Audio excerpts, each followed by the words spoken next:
Bom dia para vocês, sejam bem-vindas, tá? Vamos lá, continuar o nosso livro, dia 23, nossa sétima avaliação, e depois disso, rumo às últimas avaliações. Todo mundo está esperando por esse momento ardentemente, querendo férias. Então, gente, vamos lá. Também quero. Ah, Maria, eu acho que essa aqui, durante muito tempo, são as férias que todo mundo mais estão esperando. Então, ó, na página, assim, eu estava dando uma olhada na internet, pouquíssimos alunos entraram para assistir às aulas de reposição. Professora, eu Oi. queria falar sobre isso com você. Eu não assisti ainda por causa do meu celular. O link e as coisas estão lá. E quando eu ia assistir, a Rihanna pega e quebrou meu celular. E a tua irmã? Eu assisti. É, minha irmã. Pois é. Aí, final do ano, eu sei até quem não assistiu, né? E aí, final do ano tá bem aí, recuperação também, logo depois. E aí o pessoal vem me pedir trabalho que eu não vou fazer. Então, ó, tenho aqui, simplesmente meu canal tem uns 200 vídeos. Ninguém pode dizer que eu estou devendo aula, que isso é uma coisa que eu não devo. Quando eu posso, eu cumpro logo e pronto. Então, aqui é uma continuação da aula gravada, tá? E aí, vamos lá, é aquela história, professor ajuda no que pode. Agora, eu não tenho como pegar a mãozinha, ligar a internet, né? E botar o pessoal para assistir. E eu estou falando isso porque a aula está sendo gravada. E depois, quem for assistir, que a carapuça servir, já está lá, minha mensagem. Então, meninas, vamos lá. Na página 130, ele coloca assim: Te amo, Agatha. Ai, gaturro, você é um doce. Então, por que você não me dá bola? E que no amor eu sou diabética. Então, gaturro, ele é conhecido por ser um gatinho que gosta, é morto de amor pela essa Ágata malvada, mas a Ágata nem tchum para ele. Ele é carinhoso, ele é meloso, mas a Ágata nem tchum. Então, nessa situação, ela usou uma metáfora, tá? Nessa metáfora, deixa eu botar bem aqui. Ela diz que ela é diabética. Então, ela não fala no sentido literal daquilo, ela fala exatamente para utilizar a metáfora para simbolizar o sentimento. Então, meio, para bom entendedor, meia palavra basta. E temos aí, primeira, o texto retrata uma conversa entre Gaturro e Ágata. A expressão você é um doce, dita por Ágata, sugere que ela considera Gaturro. O que Muito você amável.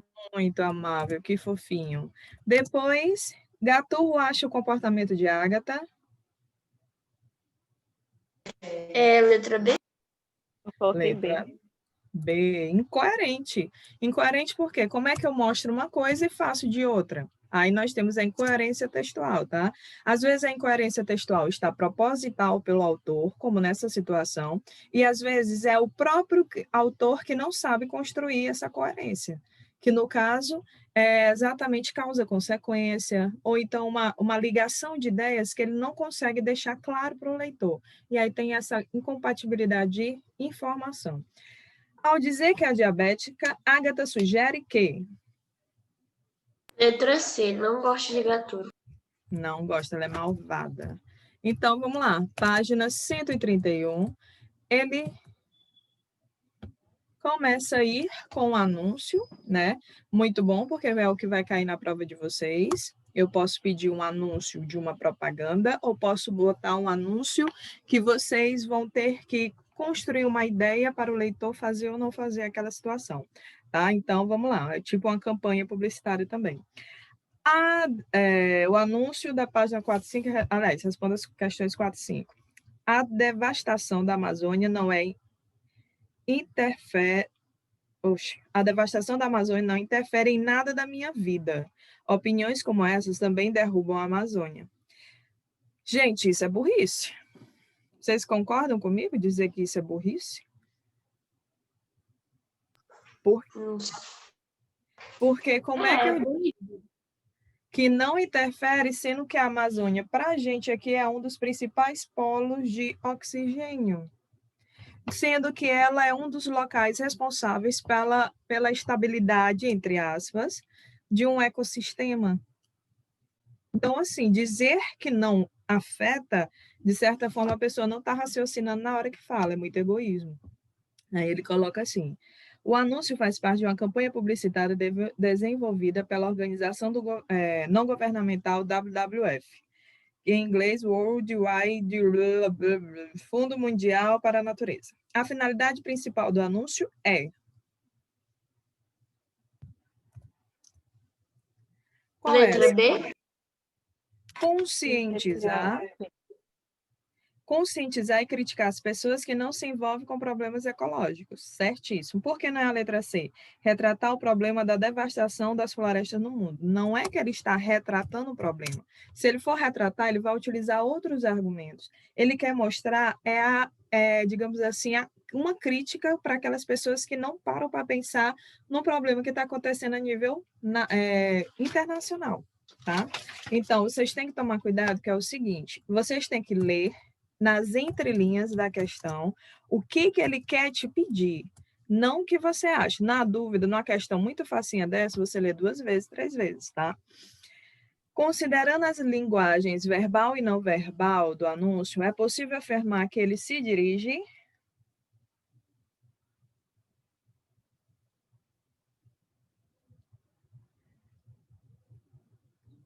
A letra A. Principalmente as pessoas que não se interessem por questões ambientais, que vivem no seu mundinho ali, tá? Logo abaixo, no balão da fala do anúncio, lê-se: opiniões como essa também derrubam a Amazônia. Com base nessa frase, é correto afirmar que... Letra C. Letra C. Além das ações diretas de derrubada de árvores da Amazônia, motivadas por interesses econômicos, a indiferença também leva à destruição da Amazônia. O fato, gente, é que se eu não me interesso por algo, eu não... Tipo, eu detesto política. A Aline falando, eu trabalhei tanto tempo num jornal corrigindo política que eu traumatizei, não me interesso nem um pingo. Mas isso eu estou sendo irresponsável. Porque se eu não interesso, como é que eu vou poder exigir de uma pessoa que eu votei? Não me interessa, mas não significa que eu não vá atrás. Eu fico só observando quem foi que eu votei. Eu leio alguma coisa para ver se fez, mas eu detesto política, isso é meu mesmo. Então, leia o texto a seguir e responda as 7 a 11. O leão chega perto do tigre e pergunta para ele: quem é o rei dos animais? Claro que não é você, diz o tigre, que não está aqui para enfrentar um leão daquele tamanho. E lá vai o leão perguntando o mesmo para tudo quanto é bicho, e todos dizendo: claro que não é você, claro que é você. Até que chega a vez do elefante. O leão chega para ele e faz a mesma pergunta: quem é o rei dos animais? O elefante, sem responder, levanta o leão pela tromba, dá uma volta com ele no ar e joga o bichão com maior força contra as árvores. O leão se levanta, sacode a poeira e diz: pô, se não sabe a resposta, não precisa ficar nervoso. Era para ser uma piada, né? Mas vamos fazer a consideração aí e dizer que foi engraçado. Então, bora lá.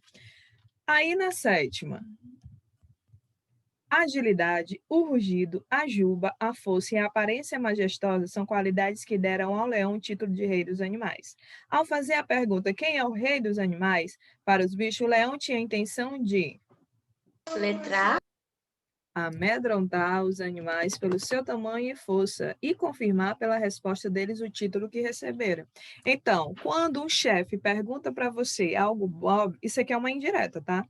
Se você for trabalhar alguma vez numa instituição privada em que o chefe pergunta uma questão óbvia, é porque ele quer deixar bem claro quem é que manda ali. Do mesmo jeito, é essa história. Ele, para quê? Qual é a necessidade do leão chegar para os animais e perguntar quem é o rei? É para, de certa forma, amedrontar aqueles que ele está perguntando. Por que o leão não enfrentou o elefante? Coloquei letra B. Eu marquei letra B. Isso, oi, Ianzinho. Letra B, o leão mostrou-se maior e mais forte do que ele. É aquela história, te mete com quem mais forte porque tu quer. Então, Oi, professor, na tudo 9ª, bem? tudo bom, meu amor.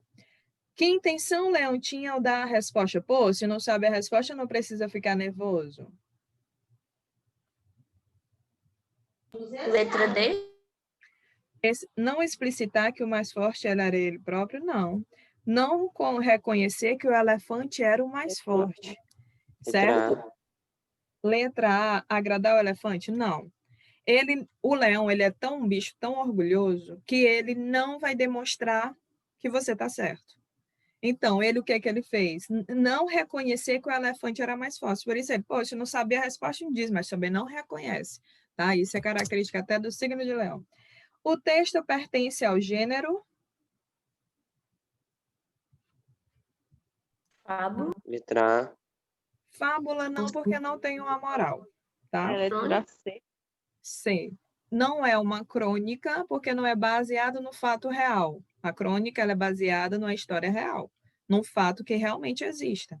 Não é crônica, não é um conto, porque não tem um Era Uma Vez, aquela história com mil maravilhas. É uma anedota. Anedota é um texto curto com a intenção de causar humor, tá bom? Qual foi a técnica utilizada pelo autor para produzir humor?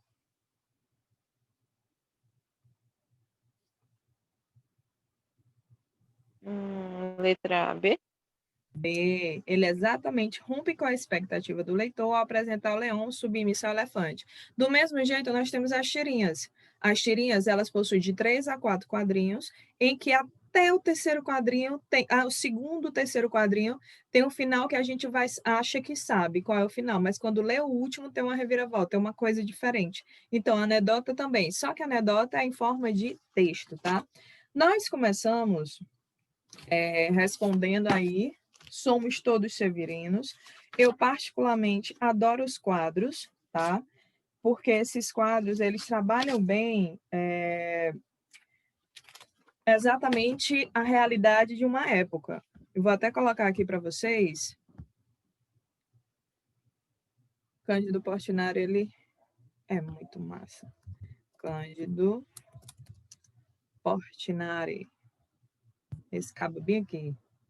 Ele, quando era pequeno, quando ele morava com a mãe, ele via os retirantes chegando, e aí o que que ele fazia? Ele fazia quadros de acordo com a realidade daquela situação. Nós temos aí os nordestinos que vêm, os retirantes, tá? Os retirantes, nós temos 3 quadros. Olha outro quadro de Cândido Portinari. Gente, isso é... Olha isso. Interessante, né? Isso visto pelo ponto de vista de uma criança. Olha, ele aqui com mais destaque. Mesma cena, mesmo ambiente, só que a diferença é que nós temos menos pessoas, nós temos a presença de um animal, o cachorro, que não tinha no outro, só eram os urubus, e nós temos uma criança morta, mais uma, e que vai ficar no meio do caminho. Por quê? Porque eles não vão conseguir levar para enterrar, não tem nem condição de pagar um cemitério decente. Então, o que que acontece? Roupas maltrapilhas, caras parecendo caveiras, muito magros, e que essa é uma das características principais dos retirantes. E nós temos aí o corpo de uma criança que não resistiu à fome, a esses problemas que passam. E aí, gente, como eu costumo dizer, não apenas afunde na internet, navegue pela internet, tá? Nos Enéis da Vida, nos vestibulares da vida, tem muito análise de obras, tá? De obras plásticas, e é bom porque também você vai aprender a retratar exatamente o costume de uma época. E aí você vai trabalhar a história de uma época, a história de um autor, a obra em si, o que é que ele quis passar. Geralmente os autores, eles colocam algo que estejam passando no momento em suas telas. Não todos, mas alguns sim. E aí o Cândido, ele fez isso exatamente porque era o que ele via acontecendo lá na cidade dele. Eu estou atrás de uma tela que eu não estou achando, não tem nada não. Deixa eu ver. E tem outros autores também que se baseiam na obra dele para poder produzir a própria. Olha aí, café, escravos na lavoura de café, trabalhando. Então, isso aqui é baseado em fatos reais, em situações reais. Tá? Então, você tem a chance, através de uma imagem, de voltar a um passado. Tá? Olha que massa, que interessante. Massa para quem vê. Quem tava passando por isso aí não tem nada legal. Ó. Se eu pudesse, eu passava o dia olhando, mas não posso, infelizmente. Nossa aula todinha olhando isso aqui. Então, bora lá. Aí, depois, temos uma interessante situação em que ele diz assim: somos muito severinos. Quem é que já assistiu aquele programa da Globo chamado Zorra Total? Alguns já? Eu, eu assistia no tempo que era bom. Pois é, também. E aí, ele até mudou, né, a página dele, a situação, em que nós tínhamos um ator chamado Severino.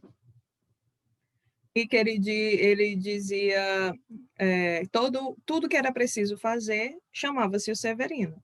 Então, o Severino também é um personagem baseado exatamente nesse contexto. Vinha muitos severinos para o Rio de Janeiro e São Paulo, vindo do Nordeste, em que eles tinham que fazer tudo. Até hoje eu costumo dizer, Aline, o que tu está fazendo sendo severino? Ou seja, um pouquinho de tudo. E aí, na página 137, tem assim para a gente continuar. Troque ideias com os colegas e com o professor. Porque uma das crianças tem barriga volumosa. Olha aí a imagem do lado. Por que uma das crianças tem barriga volumosa? O que vocês acham? De acordo com Eu os acho problemas. que é por causa que ela está com alguma doença, que eu já esqueci qual é a doença, em relação às condições que ela vive. No caso aí, é a extossomose, que é a chamada barriga d'água, tá? Proveniente, provavelmente sofre de extossomose.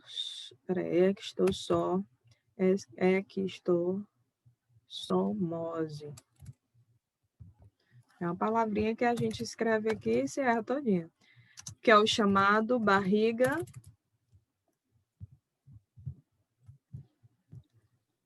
d'água. Barriga d'água. Tá? Professor, Oi, amor. não porque eu tô aqui no celular, você pode tentar, tipo, me aceitar no notebook, porque eu tô tentando entrar na sua aula. É porque aqui não tá aparecendo, Rian, que você tá tentando entrar. Não É aí que eu vou apareceu. tentar aqui de novo. Tá bom. Provavelmente sofre de extossomose, barriga d'água, proveniente da ingestão de água contaminada. Isso aqui são pessoas que comem, bebem exatamente em lugares e não tem a fervura da água. Nós tomamos água filtrada. Nos Estados Unidos, a água filtrada é tão comum que eles tomam literalmente da torneira. Aqui ninguém é louco de fazer isso. Observe a expressão facial dos personagens e a bagagem que leva consigo. O que a expressão facial deles sugere? Fome, né, Feliz. principalmente. Oi? Fome, principalmente.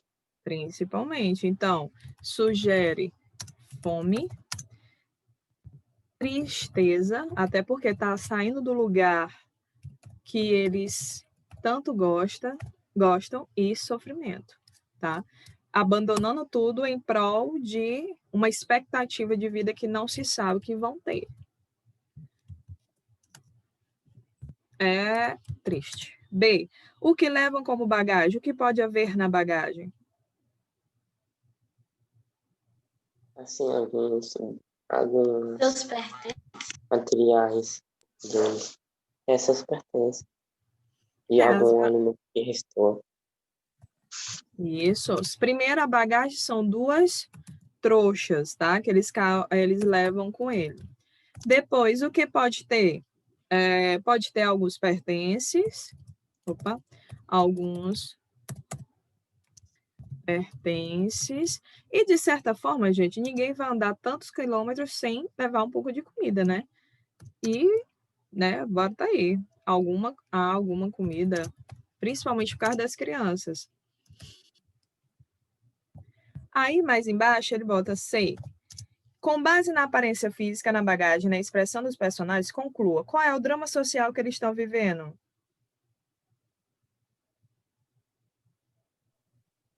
Assim, drama social. Exatamente. Elas, no caso as personagens, estão na miséria total, tá? Absoluta. Então, sem ter onde morar, nem o que comer. O que é que eles acham? É que vão chegar lá, vão arranjar um biquinho, cada um arranja um biquinho e vão cada um trabalhar. Só que, gente, e também a instituição família, antigamente era mais, realmente existia, tá? A instituição família. O marido tinha a obrigação de cuidar da família. Não igual hoje, que se tem um problema, cada um vai para o seu lado. Não, lá existia a instituição família mesmo, antigamente. E aí, onde um ia, o outro ia. E podia até ir só um, mas depois mandava trazer. E poucas vezes se abandonava, mas era mais realmente responsável essa questão. Só que, logicamente, existia aqueles que iam atrás de emprego e terminava deixando a esposa para trás. Observe que no meio da tela para cima há um céu cinzento e uma sombra que encobre a luz do sol. Levante hipótese. Qual a fase do dia retratada? Eu imagino que é anoitecer. Tá? No caso aí, tá começando a anoitecer, não é isso? Então, que também é chamado de entardecer, que é ficar de tardezinha na nossa, o fim da tarde. Na letra B, considerando que a sombra é ainda mais escura pela presença dos urubus, responda o que pode representar essa posição de luz e sombra. Num filme de terror, nós temos Verdade. esse clima, né? Quente. Esse clima pesadão no filme de terror escuro, começando a anoitecer. Então, numa tela dessa, representa também a mesma coisa, tá bom? Então, pode representar a morte, tá? No caso aí, a sombra representa a morte. E, ou posso dizer, ou o fim da vida, tá? No caso, o fim da vida é representada pela ausência de luz. Aí, na sétima, pede para você marcar. O quadro retrata uma situação limite vivida pela família. Indique os sentimentos que os personagens nesse contexto revelam. Vamos lá, são 3. Quais são os sentimentos? Esperança, determinação União. e união. Muito bem. Professor, Vamos ver. Oi. você tá aqui a letra porque eu não tô achando, não. Na última página, na sétima questão, tem para você marcar. Aí você vai marcar o X em esperança, você vai marcar um X em firmeza, determinação e também vai marcar um X em união, tá? Que são as 3 coisinhas que ele está colocando aí como a família representa, o sinônimo de família nessa situação. Eles estão desanimados, não é que o intuito não é mostrar desânimo, e sim a união da família perante um grande problema. Aí, gente, na página 138, nós temos um textão aí que diz assim, texto e intertexto. A seca normalmente... A seca nordestina foi tema de muitas obras de pintura, literatura, teatro e cinema do Brasil. Na literatura, um dos textos mais conhecidos é Morte e Vida Severina. Gente, quem tiver a oportunidade, leia. Mas não vai achando que você vai achar um livro com final feliz. Ele é um livro que vai mostrar literalmente a vida dessas pessoas e que não foi nada fácil, tá? Então, não vão achando que vocês vão achar um livro com final feliz. Mas recomendo. Na literatura, um dos textos mais conhecidos é Morte e Vida Severina, de João Cabral de Melo Neto, publicado em 1955. Leia a seguir 2 trechos da obra.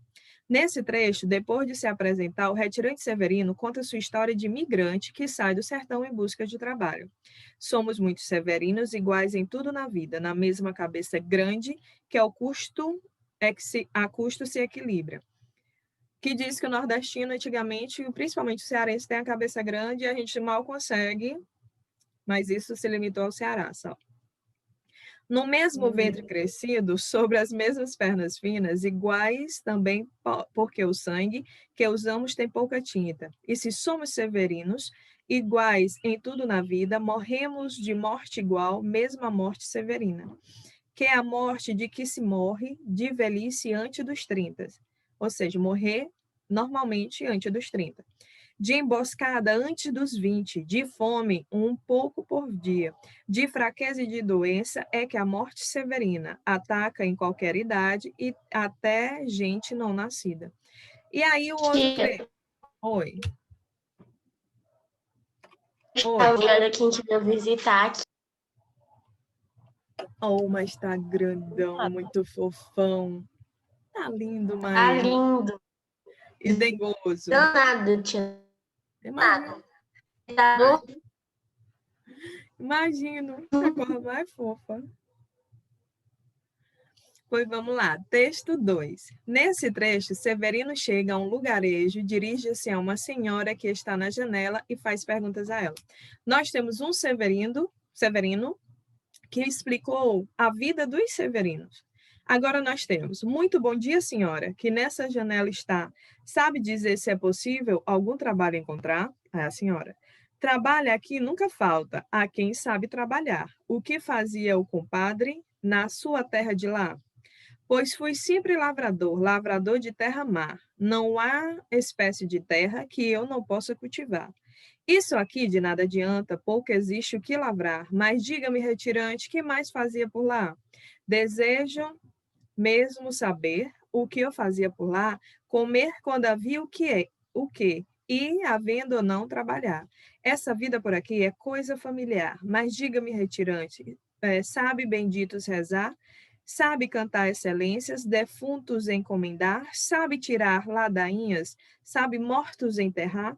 Já velei muitos defuntos, na serra é coisa vulgar, mas nunca aprendi as rezas, sei somente acompanhar. Pois se o compadre soubesse rezar ou mesmo cantar, trabalhávamos a meias, que a freguesia bem dá. Virou? Página 140. Aí tem assim. Agora, se me permite, minha vez de perguntar, como a senhora, comadre, pode manter o seu lar? Então, gente, o que acontece? Ele está questionando exatamente essa situação. Lá também tem muita morte. São pessoas que não conseguem trabalho, são pessoas que não conseguem melhorias de vida, pessoas que foram já doentes trabalhar, tá? Para lá, para trabalhar e não conseguem. Vou explicar rapidamente, logo compreenderá. Como aqui a morte é tanta, vivo de a morte ajudar. E ainda, se me permite, que volte a perguntar, é aqui uma profissão, trabalho tão singular? É sim, uma profissão, e a melhor de quantas há. Sou de toda a região, rezadora titular. Então, ela, além de ser rezadora, ela ajudava a enterrar, que ela fazia as rezas, ajudava a levar para as covas, tá? E ainda, se me permite mais outra vez indagar, é boa essa profissão em que a comadre Ora está? De um raio de muitas léguas vem gente aqui me chamar. A verdade é que não pude queixar-me ainda de azar. E se pela última vez me permite perguntar, não existe outro trabalho para mim nesse lugar? Como aqui a morte é tanta, só é possível trabalhar nessas profissões que fazem da morte ofício ou bazar. Imagine que outra gente de profissão similar, farmacêuticos, coveiros, doutor de anel no anular, remando contra a corrente da gente que baixa ao mar, retirante as avessas, sobem do mar para cá. Só os roçados da morte compensam aqui cultivar, e cultivá-los é fácil, simples questão de plantar. Não se precisa de limpa as estiagens e as pragas, fazem-nos mais prosperar e dão lucro imediato, nem é preciso esperar. Pela colheita recebe-se na hora mesma de semear. Ou seja, a diferença dela para Severino é o produto que eles trabalham. O Severino, ele cultiva a terra para receber o dinheiro, pegar aqueles grãos e receber o dinheiro. Ela não cultiva a terra, mas ela cuida daquele morto. Então, ela cultiva aquela situação e propicia para que ela receba aquele dinheiro. Então, ela se adaptou a exatamente cuidar dos mortos, rezar por eles, digamos assim, como se fosse direcioná-los para o céu, ajudar no sepulto. E ela ia para vários lugares distantes. E aí, gente, isso é realidade. Isso não é algo que é fictício totalmente.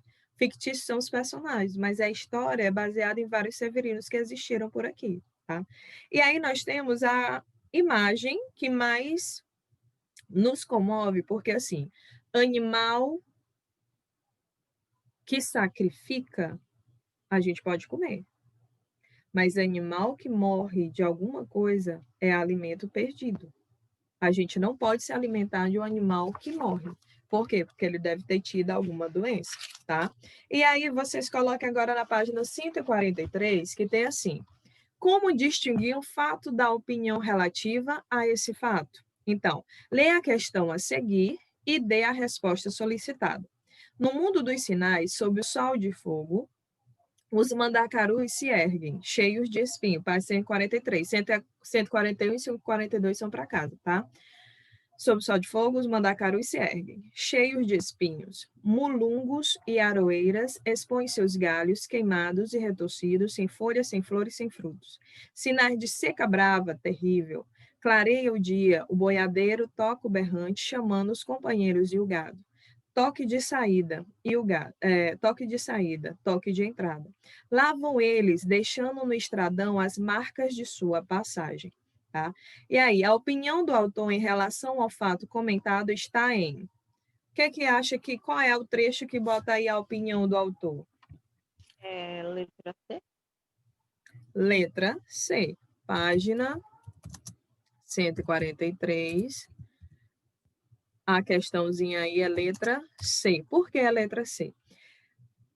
Sinais de seca brava, terrível. Então, gente, é aquela história. Nem sempre o autor ele vai deixar clara a sua opinião. Às vezes ele atribui um adjetivo a uma situação e que lá está explícito que é a opinião dele.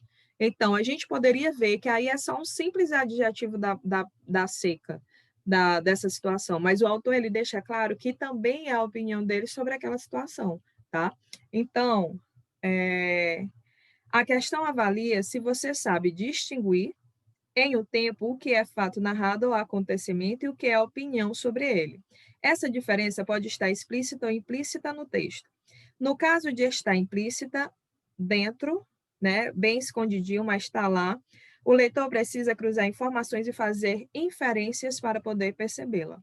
Na questão acima, a opinião do narrador é marcada pelo emprego das palavras brava e terrível. Se ela houvesse dito apenas sinais de seca, não haveria uma avaliação apreciativa, leia o box ao lado, na parte dele, isto é, não haveria julgamento nem opinião sobre a seca. As palavras brava e terrível, entretanto, mostram que essa é a forma como o narrador vê a seca. A alternativa correta, assim, é a letra C. Para perceber a avaliação apreciativa nos textos, fique atento à seleção das palavras, principalmente ao emprego de adjetivos e advérbios. Uma coisa é ele colocar uma informação implícita. Ele deixa entre linhas e só vai saber quem estiver entendendo o texto. E outra é ele colocar explícita, deixando bem a entender que é a opinião dele para todo mundo não ter a menor dúvida. Tá? E os textos, ele pode acontecer isso. No texto dissertativo argumentativo, a gente usa mais a implícita, tá? Que está a sua organização. Não é que eu não posso botar explícita, mas é implícita. Por quê? Porque eu não vou colocar eu acho, eu penso, eu vou deixar subentendido dessa forma bem aí a minha opinião, em terceira pessoa. O que é avaliação apreciativa? Depois de um jogo entre o Brasil e a Argentina, um jornal brasileiro pode publicar a manchete da vitória brasileira de várias formas. Comparem. Brasil vence a Argentina por 4-0. Brasil vence a Argentina por goleada. Brasil destrói a Argentina por 4-0.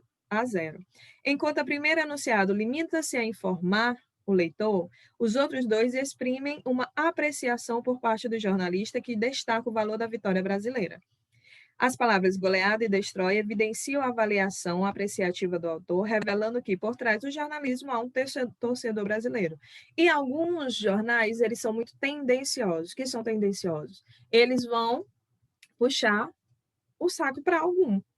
Se fosse Flamengo e Corinthians, alguns jornais, alguns jornalistas, eles iam elogiar um, criticar o outro ou ser imparcial, tá? Então, isso também acontece nos jornais. Rayane, meu amor, obrigada por ficar até o final da aula, tá? Vou encerrando por aqui as tarefas, as páginas para casa 141 e 142. Tá bom? Um grande abraço, meu amor. Um beijo.